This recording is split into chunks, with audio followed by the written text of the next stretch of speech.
ಸಿಗಂದೂರು ನಡುವಿನ ಸೇತುವೆ ಉದ್ಘಾಟನಾ ಸಮಾರಂಭಕ್ಕೆ ನನ್ನನ್ನು ತಡವಾಗಿ ಆಮಂತ್ರಿಸಿದ್ದು ಬೇರೆಡೆ ಕಾರ್ಯಕ್ರಮಗಳನ್ನು ನಾನು ಹಮ್ಮಿಕೊಂಡಿರುವುದರಿಂದ ಈ ಕಾರ್ಯಕ್ರಮದಲ್ಲಿ ಭಾಗವಹಿಸಲು ಸಾಧ್ಯವಾಗುತ್ತಿಲ್ಲ. ಈ ಹಿನ್ನೆಲೆಯಲ್ಲಿ ಕಾರ್ಯಕ್ರಮ ಮುಂದೂಡಿ ಬೇರೊಂದು ದಿನ ಆಯೋಜಿಸಬೇಕು ಎಂದು ಕೇಂದ್ರ ಹೆದ್ದಾರಿ ಮತ್ತು ಭೂ ಸಾರಿಗೆ ಇಲಾಖೆ ಸಚಿವರಾದ ನಿತಿನ್ ಗಡ್ಕರಿ ಅವರಿಗೆ ಪತ್ರ ಬರೆದಿದ್ದಾರೆ. ಈ ಪತ್ರ ಇದೀಗ ವೈರಲ್ ಆಗಿದೆ.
ಕೇಂದ್ರ ಹೆದ್ದಾರಿ ಮತ್ತು ಭೂ ಸಾರಿಗೆ ಇಲಾಖೆ ಹಾಗೂ ರಾಷ್ಟ್ರೀಯ ಹೆದ್ದಾರಿ ಪ್ರಾಧಿಕಾರವು ಶಿವಮೊಗ್ಗ ಜಿಲ್ಲೆ ಸಾಗರದ ನೆಹರು ಕ್ರೀಡಾಂಗಣದಲ್ಲಿ ಇಂದು ಸಾಗರ ಸಿಗಂದೂರು ನಡುವಿನ ಸೇತುವೆ ಉದ್ಘಾಟನಾ ಸಮಾರಂಭವನ್ನು ಏರ್ಪಡಿಸಿದೆ.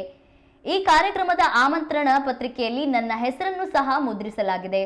ಆದರೆ ನನಗೆ ಈ ಬಗ್ಗೆ ಮುಂಚಿತವಾಗಿ ಮಾಹಿತಿ ನೀಡದ ಕಾರಣದಿಂದ ಈಗಾಗಲೇ ನನ್ನ ಅಧ್ಯಕ್ಷತೆಯಲ್ಲಿ ವಿಜಯಪುರ ಜಿಲ್ಲೆಯ ಇಂಡಿ ತಾಲೂಕಿನಲ್ಲಿ ಹಲವು ಅಭಿವೃದ್ಧಿ ಕಾರ್ಯಗಳನ್ನು ಹಮ್ಮಿಕೊಳ್ಳಲಾಗಿದೆ. ಕೇಂದ್ರ ಹೆದ್ದಾರಿ ಮತ್ತು ಭೂ ಸಾರಿಗೆ ಇಲಾಖೆಯು ಇಂತಹ ರಾಜ್ಯ ಮಟ್ಟದ ಕಾರ್ಯಕ್ರಮ ಆಯೋಜನೆಗೆ ಮುನ್ನ ರಾಜ್ಯ ಸರ್ಕಾರವನ್ನು ಮುಂಚಿತವಾಗಿಯೇ ಸಂಪರ್ಕಿಸಿದರೆ ಮತ್ತಷ್ಟು ಸಮರ್ಪಕವಾಗಿರುತ್ತಿತ್ತು. ಮುಂದೆ ಇಂತಹ ಕಾರ್ಯಕ್ರಮಗಳನ್ನು ಆಯೋಜಿಸುವ ಸಂದರ್ಭದಲ್ಲಿ ರಾಜ್ಯ ಸರ್ಕಾರವನ್ನು ಸಕಾಲದಲ್ಲಿ ಸಂಪರ್ಕಿಸುವಂತೆ ಹೆದ್ದಾರಿ ಮತ್ತು ಭೂ ಸಾರಿಗೆ ಇಲಾಖೆಗೆ ಸೂಚನೆ ನೀಡಬೇಕು ಎಂದು ತಮ್ಮಲ್ಲಿ ವಿನಂತಿಸುತ್ತೇನೆ. ಇಂದಿನ ಕಾರ್ಯಕ್ರಮವನ್ನು ಮುಂದೂಡಿ ನಿಮಗೆ ಅನುಕೂಲವಾಗುವ ಒಂದೆರಡು ದಿನಾಂಕಗಳನ್ನು ನನಗೆ ಒದಗಿಸಬೇಕೆಂದು ಕೋರುತ್ತೇನೆ. ಆ ಮೂಲಕ ಇಂತಹದ್ದೊಂದು ಮಹತ್ವದ ರಾಜ್ಯ ಮಟ್ಟದ ಕಾರ್ಯಕ್ರಮದಲ್ಲಿ ನಾನು ಕೂಡ ಭಾಗವಹಿಸಲು ಸಾಧ್ಯವಾಗಲಿದೆ ಎಂದು ಹೇಳಿದ್ದಾರೆ.